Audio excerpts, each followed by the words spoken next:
여러분 안녕하십니까? 뉴스플러스 시작하겠습니다. 바른미래당이 제139차 최고위원회의를 열었습니다. 마포구 아현시장에서 독거 어르신들을 위한 무료 점심 제공 행사가 열렸습니다. 강릉시가 청솔공원의 봉안시설 확충 사업을 추진합니다.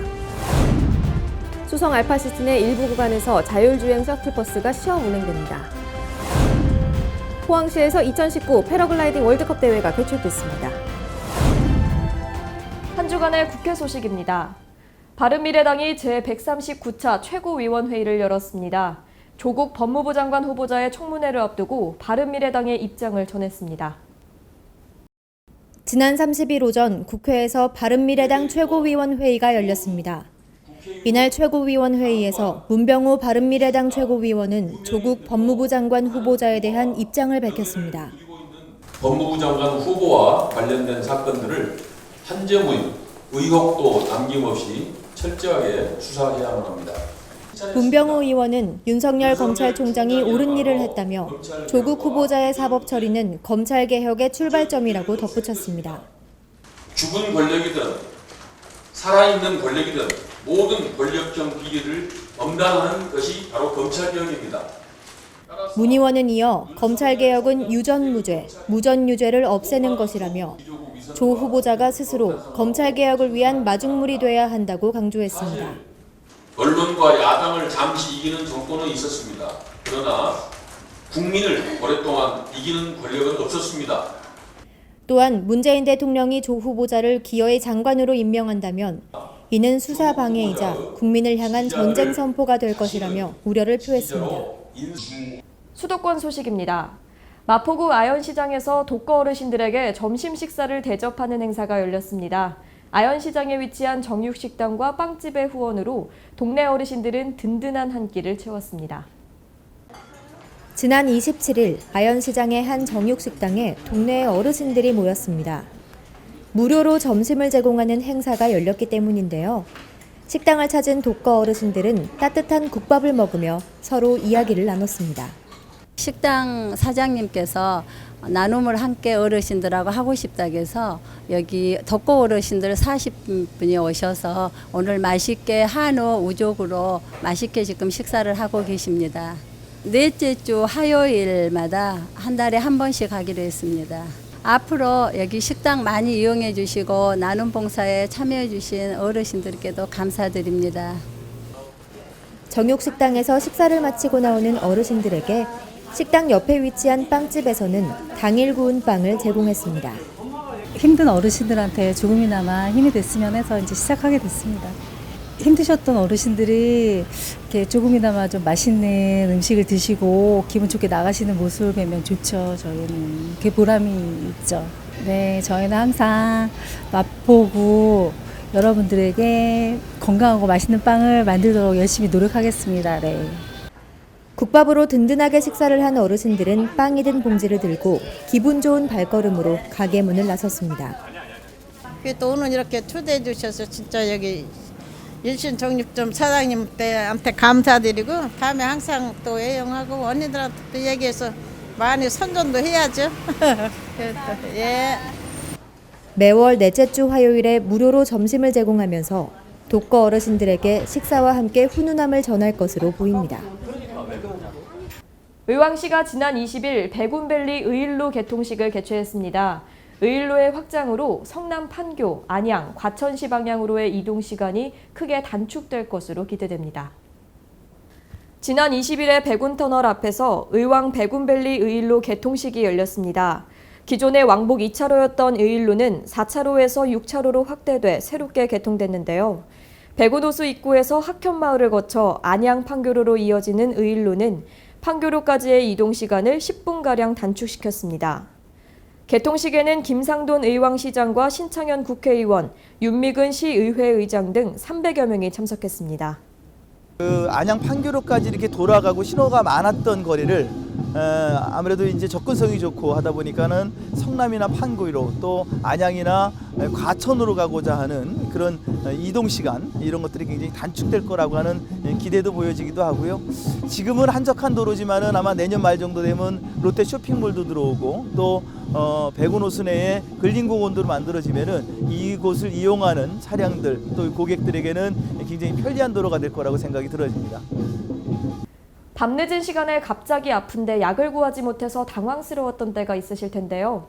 성남시는 공공심야약국을 지정해서 운영하고 있습니다. 성남시는 심야에 의약품을 구매하려는 시민들을 위해 수정, 중원, 분당구에 한 곳씩 모두 3곳에 공공심야약국을 지정해 운영하고 있습니다. 공공심야약국은 매일 새벽 1시까지 운영되며 전문 약사가 복약지도, 의약품 조제 판매, 건강상담 등의 서비스를 제공하고 있습니다. 오시는 분들은 굉장히 좋아하세요. 특히 이제 저렇게 급하게 오시는 분들이 약국 찾아 헤매시다가 약국을 보고 너무 반가워서 찾아오신 분도 있고 또 가면서 너무 고맙다고 인사도 많이 하시는 분도 있고 그런 취지에서 굉장히 좋은 제도인 것 같아요.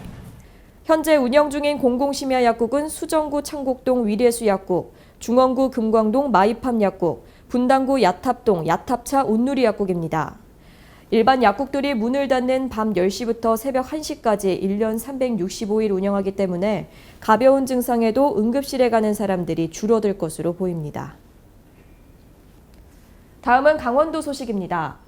장례 문화에 대한 의식이 매장보다는 화장을 선호하는 쪽으로 변화했는데요.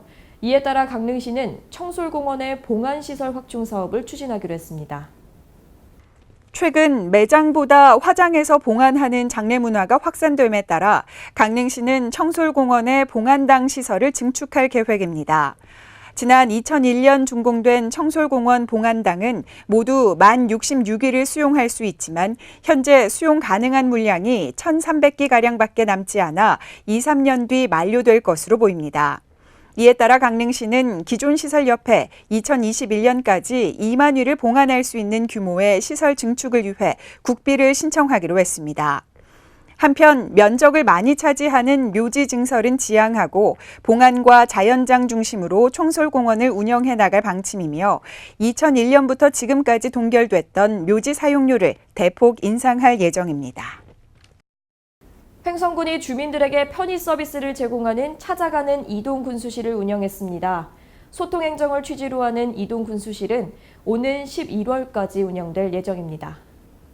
횡성군의 찾아가는 이동군수실이 지난 21일 공급면에서 개최됐습니다. 공급면 행정복지센터에서 열린 찾아가는 이동군수실에서는 이동세탁봉사와 건강체험관, 자동차 무료 점검과 농기계 수리 등 주민들을 위한 생활 밀착형 편의 서비스가 제공됐습니다. 1년에 봄, 가을로 이렇게 해가지고 이런 거는 좀 자주 했었으면 좋겠어요. 왜냐하면은 우리가 또 고치러 가야 되고 농기계도 조금 사실은 불편한 건 아닌데 또 가야 되고 막 이러니까 이거 오셔갖고 해주니까 저희들은 너무 좋죠. 근데 될 수 있으면 꼭 봄, 가을로 한번 해줬으면 좋겠습니다. 이어서 열린 간담회에서는 지역의 주요 인사들과 주요 현안을 논의하고 애로사항을 청취하는 시간을 가졌는데요. 매월 각 읍면을 순회하는 2019년 찾아가는 이동군수실은 9월과 10월에 서원면과 강림면에서 각각 개최되며 11월 청일면을 끝으로 마무리됩니다. 횡성군은 찾아가는 이동군수실 운영을 통해 현장 중심의 소통행정을 실현하고자 노력하고 있습니다. 제2회 평창군 어르신 항공대회 및 제6회 강원도 세대공감 항공대회 선수 선발전이 지난 21일에 평창군에서 개최됐습니다. 대한노인의 주최로 열린 이번 대회에는 137명의 선수와 관계자 67명이 참여했습니다. 한국은 양손 스트레칭으로 좌우 뇌의 활동을 증진시켜 운동과 학습 집중력을 향상시키는 데 탁월한 효과가 있습니다. 또한 신체의 유연함과 자유균형을 유지하는 데 효과적이며 남녀노소 장애인이 안전하게 즐길 수 있는 스포츠로 치매 50견 향상 등 근력 향상에 많은 도움이 되고 있습니다. 이번에 치러진 평창군 어르신 항공대회는 어르신들의 건강 증진은 물론 읍면 간의 친목을 도모하는 생활체육의 장을 마련한 것으로 평가되고 있습니다. 이어서 광역시 소식입니다. 대구시가 수성 알파시티 내 일부 구간에서 자율주행 셔틀버스 3대를 실증합니다. 지난 20일부터 시작된 셔틀버스 시험 운행은 10월까지 진행되며 이후에는 상시 운행될 예정입니다.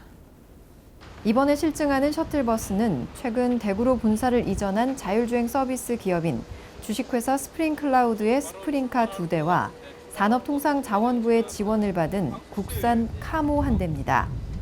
올해 10월까지 시험 운행을 거쳐 11월부터 일반 시민들에게 상시 탑승 기회를 제공하고 12월부터 스프링카는 교통통제 없이 상시 운행합니다.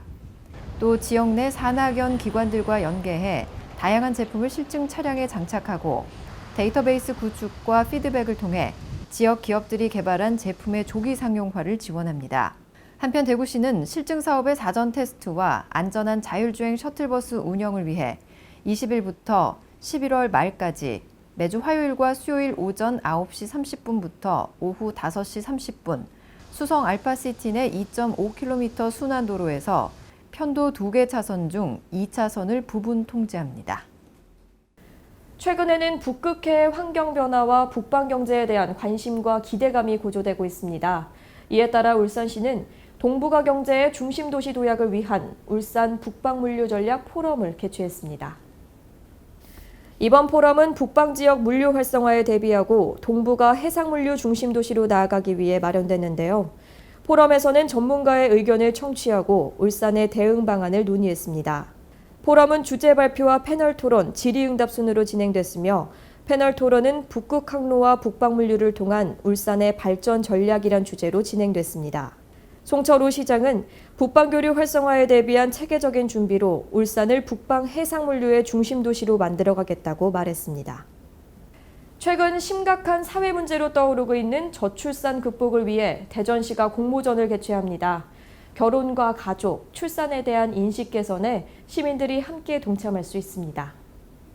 대전시가 저출산 극복에 대한 시민 공감대 확산을 위해 9월 2일부터 10월 11일까지 2019년 대전시 저출산 극복 콘텐츠 공모전을 실시합니다.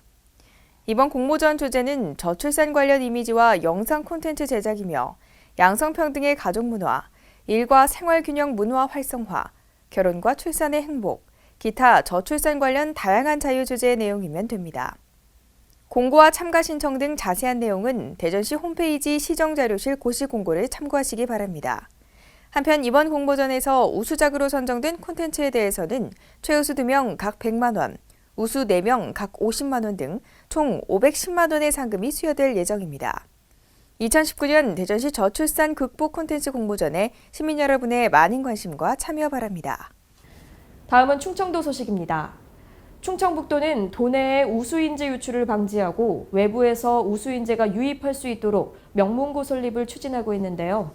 충북도 교육청이 최근에 추진단을 구성하는 등 적극적인 행보를 보이고 있습니다. 신국진 기자입니다. 올해 충북 출신 가운데 서울대와 고려대, 연세대 등 명문대 진학생은 모두 159명, 전체 입학생 대비 1.5% 수준입니다. 충북 인구가 우리나라 인구의 3%가 넘는 데 반해 진학 비율은 절반 정도에 그친 겁니다. 진학률 1.5% 수치는 전국 17개 시도 가운데 15번째입니다. 전체 3학년 고교생 수 대비해서도 0.89%로 전국 16위를 기록했습니다. 이런 이유로 지역에서는 명문고 설립 추진이 진행되고 있습니다. 우선 충청북도는 도내 우수인재의 유출을 방지하고 외부 우수인재 유입을 위해 전국 단위 학생 모집 고교 설립을 추진하고 있습니다. 명문고 설립은 지역 간 교육 불균형을 해소하고 학교 선택권 불평등 문제를 해소하는 목적을 두고 있습니다. 충청북도는 이를 위해 명문고 육성을 위한 시행령 개정을 지난 6월 교육부에 건의했습니다. 충청북도 교육청 역시 명문고 육성 방안 등의 연구를 위해 추진단을 구성했습니다.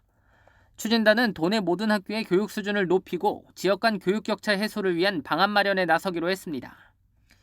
특히 일반고와 예술고, 외국어고, 특성화고, 혁신도시 미래학교, 영재교육원 등 10개 분야의 인재 육성 모델을 연구할 계획입니다. 이시종 충북지사와 김병우 도교육감도 명문고 육성 방안으로 도내에 입주한 기관과 기업의 임직원 자녀들을 주소를 충북으로 옮기지 않고도 지역 고교에 입학할 수 있는 방안을 마련하자는 데 합의했습니다. 보령시는 지난 21일 시청 상황실에서 다자녀 가정을 지원하기 위한 자매 결연식을 가졌습니다. 이번 자매 결연식은 4자녀 이상 가정의 아동 양육 비용을 부담을 경감하고 지역 공동육아 분위기를 확산하기 위해 마련됐는데요. 결혼식에 따라 2020년 7월까지 1년간 매월 10만 원씩 모두 120만 원, 기업체와 단체에서는 다자녀 가정에 후원금을 지급, 학원은 수강료 감면 및 할인 등 다자녀 가정에 대한 다양한 혜택을 제공하게 됩니다. 한편 보령시는 출산율을 높이기 위해 출산 양육 지원금을 인상했으며 세 자녀 이상 가정 임산부 바우처 카드 발급 등 다양한 시책을 펼쳐오고 있습니다. 천안시가 천안 시민의 주거 안정을 위한 두정지구 행복주택 준공식을 개최했습니다. 앞으로 공공임대주택 7천여 세대를 보급해 취약계층 주택 보급에 힘쓸 예정입니다. 이번 준공식에는 구본영 시장을 비롯해 국토부 주택정책관, LH 관계자 등이 참석한 가운데 주택건설 추진 경과 보고, 실증 연구 성과 보고, 테이프 커팅식 등의 순으로 두정지구 행복주택의 준공을 축하하는 시간을 가졌습니다. 천안시 주민의 평균 나이가 38.6세가 돼서 저희들이 이런 임대주택을 굉장히 필요로 하고 있습니다. 천안시에서는 두정동에 450세대를 개발해서 계속 해나가고 있는데 이런 마침 또 이렇게 좋은 그 공법을 해서 저희 임대주택을 공급해 주신 점에서 진심으로 감사를 드리는데 행복주택은 주거비 부담 등의 어려움을 겪고 있는 사회초년생, 신혼부부와 주거 취약계층 등 다양한 사회계층을 위한 공공임대주택인데요.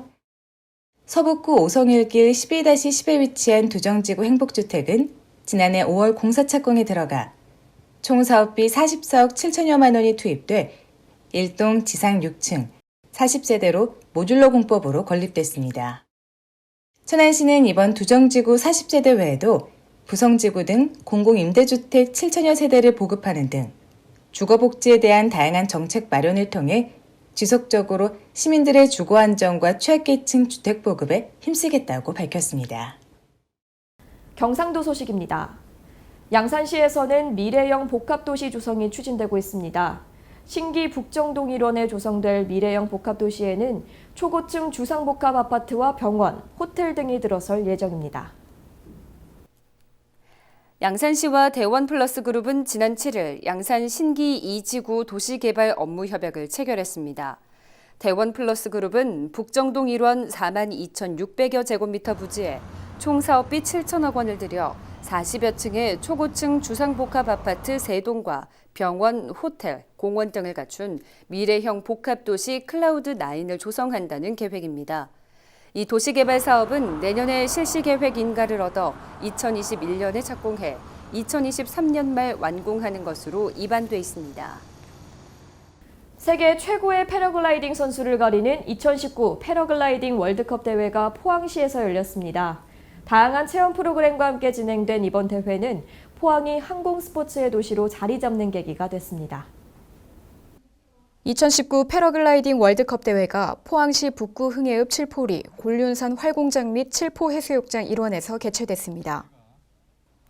대회에는 한국 국가대표 선수를 비롯해 세계 20개국 선수와 관계자 155명이 참가했습니다.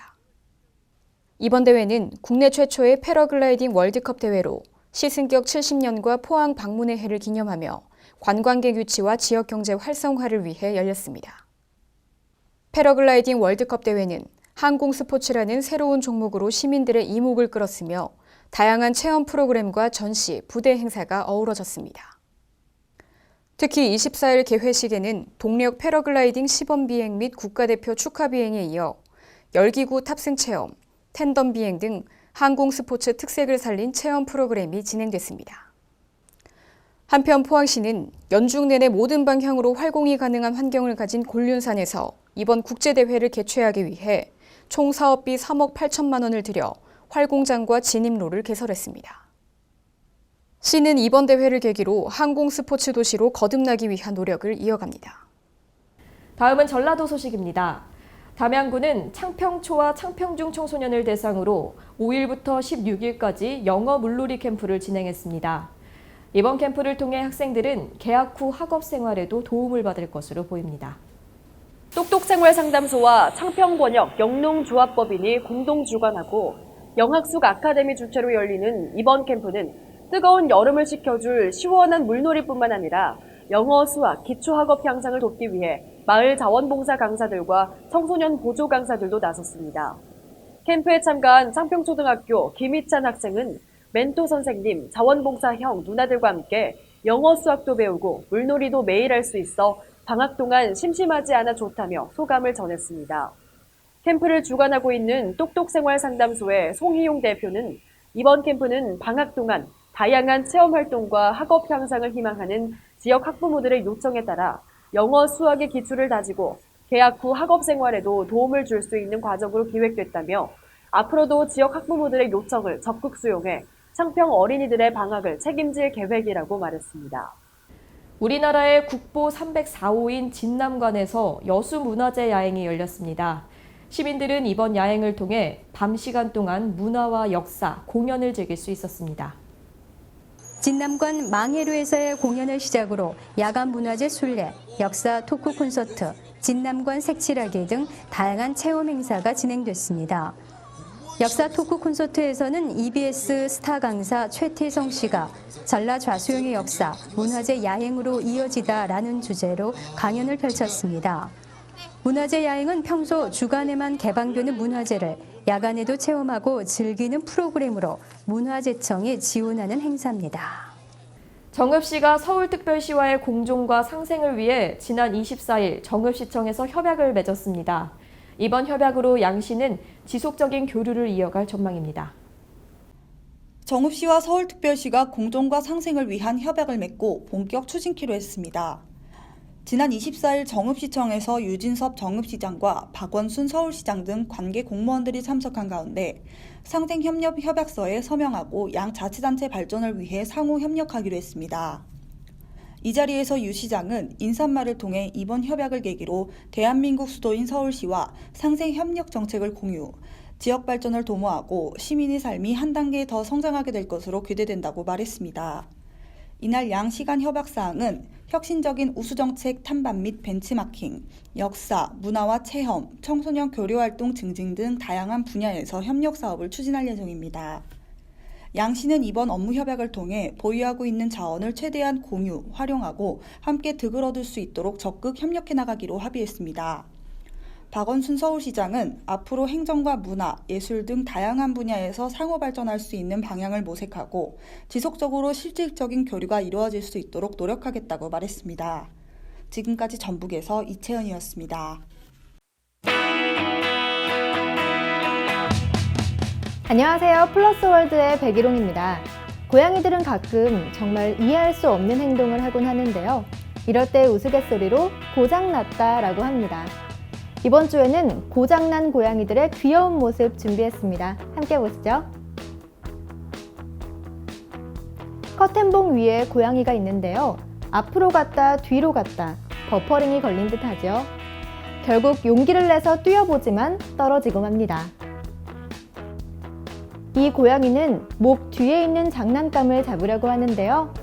분명 아까까지 보였는데 어디 갔지? 어리둥절한 모습입니다. 이번에는 휴지갑에 머리가 낀 고양이입니다. 머리를 빼보려고 뒤로 걸어가 보는데 휴지갑도 같이 따라오죠. 장난감쥐가 발에 붙어서 떨어지질 않는데요. 몇 번 발을 움직이다가 쥐를 보고 깜짝 놀랍니다. 꼬리를 잡으려고 애쓰는 고양이. 빨리 쫓아가 보는데 잡힐 듯 잡히질 않죠. 여기 꼬리를 잡으려 하는 고양이가 또 있습니다. 캣타워 구멍 사이로 이발 저발 발을 바꿔가며 뻗은 결과 드디어 꼬리를 잡았는데요. 두 발로 꼭 쥐고 위로 끌어올리다가 그만 놓쳐버립니다. 정말 애석하네요. 고장났다는 말 속에 애정이 듬뿍 담긴 것처럼 여러분도 오늘 영상 따뜻한 마음으로 보셨지요? 다음 주에도 기분 좋은 영상으로 찾아오겠습니다. 지금까지 플러스월드였습니다. 이번 주는 가을 비 소식이 있습니다. 작은 우산 소지하고 다니시는 것이 좋겠습니다. 이상 뉴스플러스 마칩니다. 시청해주신 여러분 고맙습니다.